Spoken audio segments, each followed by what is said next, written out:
kemajuan teknologi itu hanya ada dua pilihan.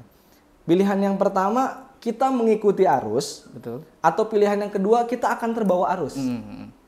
Siapa yang bisa menciptakan arus baru gitu ya? ITM ini sebagai jawabannya. Iya. Jadi prodi bisnis digital adalah prodi terbaru sebetulnya, Kang. Di kampus manapun? Di Indonesia. Di Indonesia. Di kampus manapun. Jadi ceritanya, halo Kang, mau pesan pais tahu gitu misalkan. Oh iya, saya datang dan kita bayar tunai gitu ya. Tapi 2018 gitu ya. Mungkin sebelum 2018, 15 atau sampai 17 lah ya. Semua itu bisa kendalikan, semua itu kita bisa pesan hanya dalam satu genggaman kita. Betul, boleh. Institut Teknologi Muhajirin adalah institut pertama di Purwakarta loh. Luar biasa. Di Bandung ada ITB, Iya. di Bogor ada IPB, di Purwakarta ada ITM. Assalamualaikum warahmatullahi wabarakatuh. Kembali lagi dengan saya Muhammad Oroka Fadli di Mengkaji dan Mengaji. Kali ini kita kedatangan tamu yang luar biasa. Beliau ini adalah Kaprodi Bisnis Digital di Institut Teknologi Al-Muhajirin. Inilah dia, Bapak Ghazali. Bukan Ghazali Everyday, Pak ya? Ghazali doang. Ghazali Tepuk doang. tangan dong. Tepuk tangan. Luar biasa. Jadi tadi sebelum kita tag kamera, kita sempat ngobrol-ngobrol. Ternyata kita sebenarnya pernah ketemu di tahun 2011 atau 2012 ya? 2011-12. Ketika itu saya dari Al-Muhajirin, studi banding ke pesantren beliau. Waktu itu mondok di Darul Mutakin, Bogor. Luar biasa. Sekarang ketemu lagi di Al-Muhajirin. Al-Muhajirin. Oke, baik teman-teman Al-Muhajirin TV. Sebelum kita ngobrol lebih jauh lagi dengan Pak Ghazali, kita mau tanya-tanya nih. Iya, boleh. Nah, jadi sekarang ini sudah mulai masuk dunia serba digital begitu Pak ya? Betul. Jadi digital itu sendiri menurut Bapak apa itu? Apakah sebuah makhluk yang menyeramkan atau gimana gitu? Jadi begini, digital itu adalah khususnya gini ya. Saya mau ngasih analoginya sesuai dengan tema ya. Jadi dunia dalam genggamanmu gitu.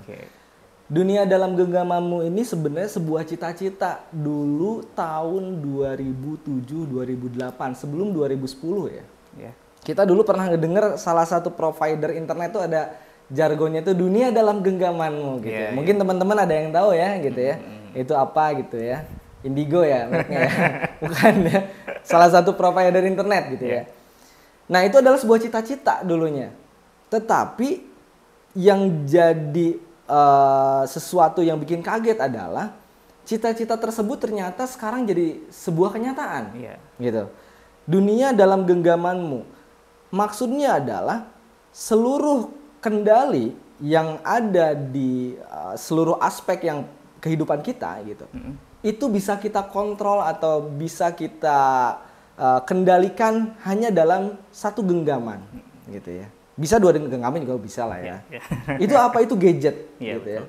Itu handphone kita.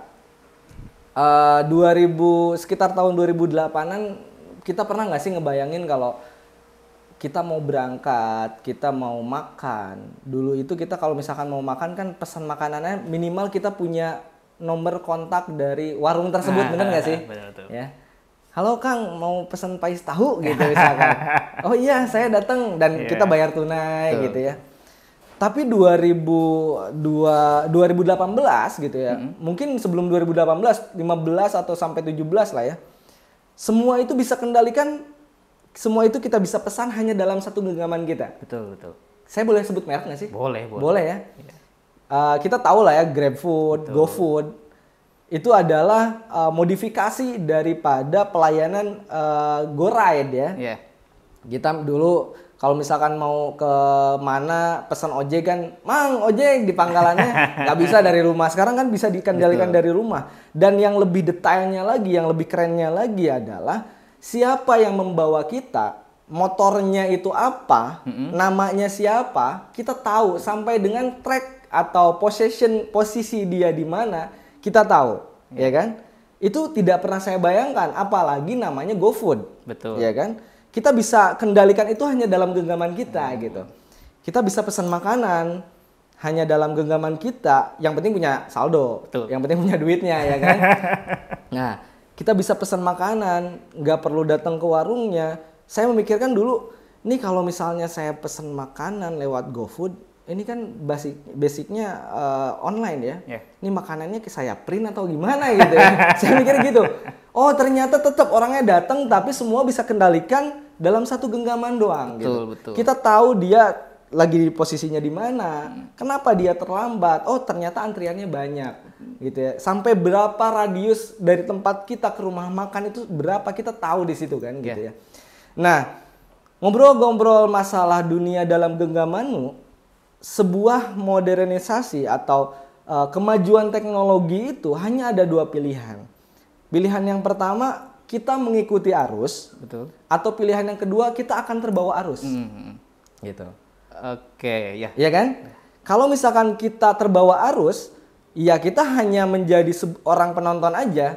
Kita hanya menjadi seseorang yang ya begitu saja, kita mengikuti arus kemana silahkan gitu ya. Tapi ketika kita bisa mengendalikan arus, teknologi tersebut bisa kita manfaatkan. Iya, gitu. betul. Kayak misalkan Menteri Pendidikan, CEO atau pendiri daripada Gojek kan dia bisa mengendalikan arus tersebut. Yeah. Wah ini ada kemajuan nih teknologi. Wah saya mendirikan atau saya menciptakan sebuah terobosan.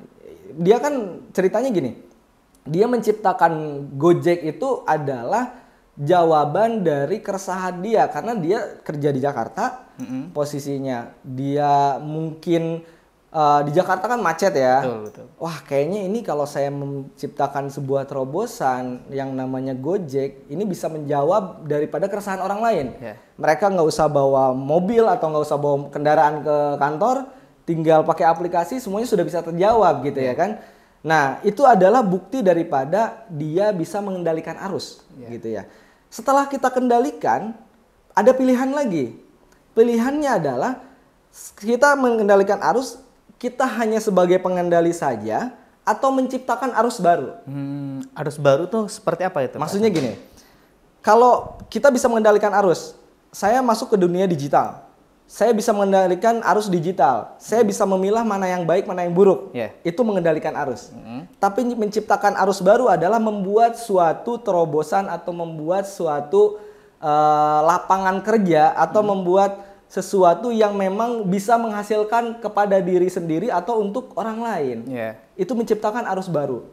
Ini arus ini kencang. Kalau saya bisa mengendalikan, saya nggak akan nabrak ke tembok atau ke batu-batu ya, karena saya bisa mengendalikan. Tapi ketika saya bisa menciptakan arus baru, arus yang kencang ini saya belokin, biar orang lain itu bisa merasakan. Maksudnya adalah saya menciptakan sesuatu hal yang bisa dimanfaatkan orang lain dengan cara saya sendiri, dan itu saya sebagai pengendalinya. Oke, boleh gini Pak, kalau misalkan tadi adalah mengendalikan arus, contohnya nih ya, kita sebut saja Shopee gitu ya. Yeah. Berarti kita menjadi user Shopee, kemudian kita juga ada toko di situ di Shopee, itu termasuk mengendalikan arus gitu ya. Mengendalikan arus. Nah, sementara yang menciptakan arus itu dia membuka marketplace-nya sendiri. Marketplace-nya, ya. Okay. Jadi dia membuat marketplace-nya, dia yang menciptakan arus baru. Oke, ya. Gitu. Contoh gini deh, saya pernah ngedenger bahwa di Muhajirin itu semua santri itu sudah bisa dikontrol atau misalnya terkontrol oleh orang tuanya khususnya pada keuangan ya. Iya. Ya, saya mendengar kayak gitu karena kebetulan ponakan saya juga di kampus 3. Mah, aku pengen pesan ini gitu. Yeah. Nah, keuangan itu bisa terkontrol oleh orang tua. Nah, Muhajirin ini adalah sudah mengimplementasikan bagaimana sebuah arus itu diciptakan. Jadi menciptakan arus baru. Gitu, memanfaatkan teknologi gitu ya. Gitu. Jadi salah satu contohnya. Kemudian ketika kita sudah menciptakan arus yang baru, nah ini kan kita ngobrol tentang bisnis digital ya, karena kebetulan saya juga kaprodi dari bisnis digital di ITM. Siapa yang bisa menciptakan arus baru gitu ya? ITM ini sebagai jawabannya. Iya. Jadi prodi bisnis digital adalah prodi terbaru sebetulnya Kang. Di kampus manapun? Di Indonesia. Di Indonesia. Di kampus manapun. Jadi ceritanya Pak Jokowi main ke salah satu kampus di Bandung, kemudian di situ ada Menteri Pendidikan, Pak Nadiem Makarim, ngobrolnya gini lah, misalkan saya contohinnya, kira-kira kamu kan punya bisnis Gojek nih gitu. Yeah. Kira-kira bisa nggak menciptakan prodi baru gitu yang itu bisa menghasilkan Gojek gitu bahasanya gitu ya. Akhirnya muncul bisnis digital, ceritanya kayak gitu. Nah, bisnis digital ini adalah salah satu prodi yang bisa menciptakan arus baru. Yeah. Bukan hanya mengendalikan, tapi menciptakan arus baru. Kayak misalkan nanti lulusannya itu bisa menciptakan marketplace, atau misalnya sekarang kan kita dulu kalau misalkan mau zakat itu harus datang ke kantor ya. Yeah. Sekarang udah ada aplikasi, bahkan di satu perbankan juga mereka sudah ada aplikasi untuk kita zakat. Nah gitu ya. Prodi bisnis digital itu bisa seperti itu. Misalkan Muhajirin mau ada dompet zakat misalkan ya. Orang yang mau zakat tidak perlu datang ke Muhajirin. Cukup di aplikasi itu. Yang penting punya saldonya. Iya, saya mau nggak ada saldonya percuma dong. Kayak gitu contohnya gitu ya. Berarti secara gampangnya gini Pak ya. Kalau misalkan kita masih menggunakan Shopee, Bukalapak atau Tokopedia, itu lebih baik, maksudnya dalam tahapan menjajahi dunia digital atau bisnis digital gitu ya. Tapi ketika kita menciptakan marketplace tersendiri itu jauh lebih baik daripada jauh lebih baik. Kalau misalnya saya contoh gini deh, untuk menciptakan sebuah marketplace kan, ya memang itu cita-cita yang bagus ya. Tapi untuk ke tahapan itu kan sangat jauh. Sebelum ke situ sebetulnya jangankan saya, Akang dan teman-teman semua mungkin yang nonton juga bisa mengendalikan atau bisa menciptakan arus baru dalam sebuah branding gitu ya. Saya mau ngasih contohnya ke branding. Saya kan punya, kebetulan saya usaha nih. Saya usaha itu di bidang dekorasi pernikahan. Yang saya rasakan adalah dari 100% klien yang pernah saya tanganin, 95% mereka dapat kontak saya dan tahu saya punya dekorasi itu dari mana? Dari Instagram. Secara tidak langsung saya sebagai user Instagram, tapi saya mencoba bagaimana saya menciptakan arus baru. Betul. Jadi saya punya bisnis, saya ciptakan Instagramnya sebagai toko saya. Gitu. Saya sebagai user, tapi saya lagi mencoba bagaimana saya juga bisa menciptakan arus baru. Itu seperti itu. Kalau Muhajirin mungkin sudah banyak ya. Dari mulai setiap unit punya Instagram sampai dengan YouTube channel yang kita tonton hari ini adalah kita memang bagian dari ini gitu. Kita sebagai user tapi kita juga mencoba menciptakan arus baru. Orang yang pengen menambah ilmunya di channel Al Muhajirin ini, mengaji dan mengkaji ini, mereka sudah tahu, oh kalau mau mengaji dan mengkaji itu ke Muhajirin channelnya ini. Jadi Muhajirin sebetulnya mengendalikan arus dan menciptakan arus baru. Gitu. Jadi ini sudah ada spesifikasi sebetulnya kayak gitu. Kayak berbicara tentang bisnis digital, ini kan sebenarnya ada beberapa problema yang belum terselesaikan. Bukan belum terselesaikan, ini setiap perubahan apapun pasti punya risiko begitu Pak ya. Termasuk dunia digital atau bisnis digital itu sendiri. Nah, resiko dari bisnis digital semakin berkembang ini, toko-toko nyata yang ada wujudnya ini kan lambat laun mereka akan hilang gitu ya. Sebagai contoh, beberapa toko yang besar punya nama-nama besar, mereka akhirnya gulung tikar gitu karena hadirnya bisnis digital ini. Gitu. Nah, apakah dengan hal itu, ini mohon maaf ya kalau saya salah, bisa disanggah oleh Bapak gitu.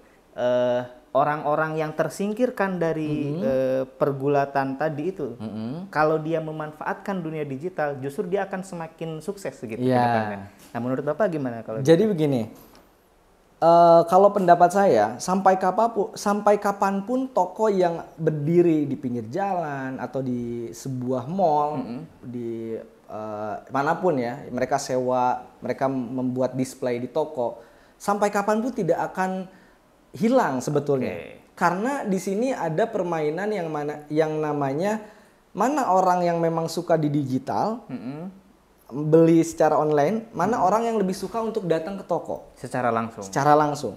Tetapi yang harus digarisbawahi adalah kalau misalnya toko tersebut tidak bisa memainkan digital, tidak bisa berkembang atau tidak bisa mengendalikan arus gitu ya.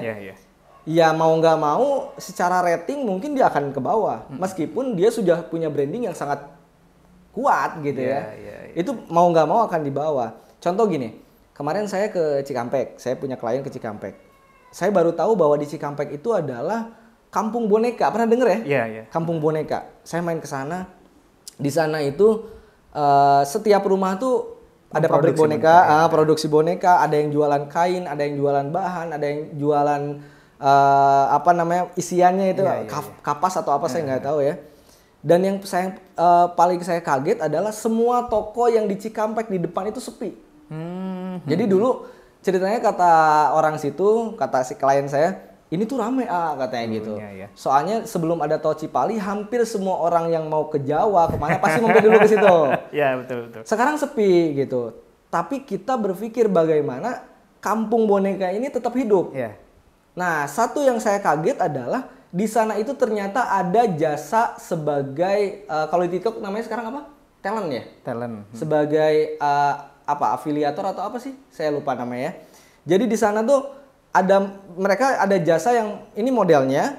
Saya akan membuatkan videonya, kita bisa live streaming dan penjualannya ternyata lebih meningkat ketika dia men-streamingkan produk mereka. Itu saya paling kaget. Oh, saya mikir ternyata mereka sudah bisa melakukan ini gitu. Memanfaatkan dunia digital gitu. Dan saya kemarin nanya-nanya gitu ya. Kira-kira ketika tol Cipali itu sudah beroperasi kan pengunjung yang ke toko makin sedikit nih. Kira-kira penjualan menurun atau tetap sama atau meningkat? Justru meningkat. Karena karena calon pembeli itu bukan hanya yang datang ke situ atau orang Purwakarta, tapi seluruh Indonesia sebagai user TikTok, Instagram, mereka tahu kalau di situ ada Kampung Boneka. Betul. Gitu. Justru semakin luas ya pasar semakin yang luas. Mereka jual. Iya, betul, semakin luas. Karena mereka sudah bisa mengendalikan arus dan menciptakan arus baru. Gitu. Kalau contohnya orang yang tidak bisa menciptakan arus atau yang tidak bisa mengendalikan arus adalah dunia digital yang sedang kita hadapi saat ini, ya mereka jadi sebagai penumpang saja gitu. Ini rame, oh iya ini rame, ini rame. Jadi tidak menghasilkan apapun. Tidak menghasilkan apapun digital, gitu. Karena kan kalau di bisnis digital memang kita menciptakan lulusan yang technopreneurship. Bukan hanya entrepreneurship tapi tekno. Jadi kita memanfaatkan teknologi juga. Gitu. Pak, pertanyaan dari saya gini. Ini mungkin mewakili beberapa teman yang beranggapan terhadap prodi dunia atau bisnis digital gitu. Betul. Buat apa sih kita kuliah capek-capek selama 4 tahun di prodi bisnis digital? Sudah aja kita kursus ngulik gitu ya di Shopee, Bukalapak atau Tokopedia. Toh kita menjadi pengusaha di situ. Sebagai kaprodi bisnis digital. Oh iya. Wah, itu pernyataan. Saya boleh pulang nggak? Saya mau ngejawab nih. Jadi gini teman-teman. Kita kan masing-masing sudah mempunyai kemampuan sebetulnya. Ini saya beberapa kali, saya kan suka ngisi training juga ya, saya trainer juga. Saya spesialis menjelaskan apa itu fixed mindset dan growth mindset ya. Nah, kalau fixed mindset itu adalah orang yang berpikiran stagnan, mereka tidak mau berkembang. Kalau growth mindset, mereka akan terus berkembang, bertumbuh gitu ya. Apa hubungannya bisnis digital dengan itu gitu ya? Orang yang berpikiran ya udah saya ngulik aja di Instagram, saya ngulik aja di Shopee gitu ya. Saya juga memang akan berkembang. Tapi di bisnis digital justru kita akan diberikan bagaimana kita membranding, ya kan? Kita usaha lancar. Betul. Ketika Shopee, kan di Shopee itu bukan hanya satu penjual dong. Betul. Banyak orang yang ngejual di situ, ya kan? Ketika branding kita tidak kuat, gimana? Ya kan? Atau misalkan branding kita kuat, penjualannya bagus. Ketika keuangannya kita tidak bisa ngatur gimana? Nah, di bisnis digital justru diajarkan semuanya. Dari manajemen keuangannya, akuntansinya, manajemen pemasarannya. Karena di bisnis digital kita bercita-cita lulusan kita itu bukan hanya menciptakan usaha baru, tapi perusahaan baru. Mereka bisa mewadahi atau bisa merekrut banyak orang. Mereka kan harus tahu bagaimana cara mengatur sumber daya manusia, mengatur bagaimana sebuah branding itu dibentuk gitu ya. Sebuah iklan itu dipasarkan itu seperti apa, perhitungannya seperti apa, itu ada di bisnis digital. Jadi bukan hanya cukup ya udah ngulik di Instagram, nggak cuma kayak gitu. Kita harus tetap berkembang. Sama seperti profesional chef mungkin ya. Ya. Seperti itu kan ya udahlah kita belajar ngulik masak Iya. aja, eksperimen dan segala Betul. macam gitu. Tapi kalau kita mengikuti pelatihannya, pendidikannya, justru akan menjadi seorang profesional yang mempunyai harga jual lebih tinggi Betul. dari itu. Sekarang contohnya ya itu chef tadi ya. Seorang chef masak nasi goreng. Ibu saya masak nasi goreng, Iya. ya kan? Ibu saya enak. Nasi gorengnya pasti enak dong gitu ya kan.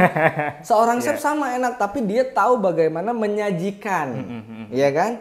Nasi goreng itu bagusnya dibikin bulat, dikasih wortel, ada sausnya. Kan kalau orang yang misalkan tidak tahu cara penyajian, ya langsung di piring gitu ya. Wortel dan lain diaduk-aduk ke situ cukup gitu ya. Iya. Walaupun sama-sama enak. Nah, bisnis digital juga sama. Kita menjual buku misalnya. Saya boleh ambil nggak sih bukunya? Boleh, boleh. Boleh ya. Misalkan contoh ini bukunya namanya Takodum ya. Bener gak sih? Bener, Iya. Pak. Itu majalah, Pak. Oh, majalah. Baca dulu bentar ya. Boleh, boleh. Lama boleh. dong. Oh, nggak apa-apa. Misalkan contoh Takodum gitu ya. Ini buku ini nih. Ini kemasannya bagus kan. Orang yang bisa menulis buku tidak akan berpikir bahwa tampilan yang bagus itu seperti apa. Ya.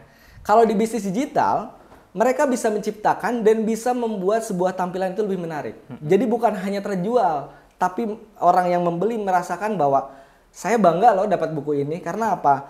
Pertama penampilannya bagus ya kan. Ini dijual juga misalkan limited edition, ya kan? Dan lain-lain. Nah, itu yang kita ciptakan seperti itu gitu. Oke teman-teman, itu tadi pemaparan yang sangat luar biasa dari Pak Ghazali, dosen di Institut Teknologi Al-Muhajirin, sekaligus juga beliau adalah Ketua Prodi Bisnis Digital.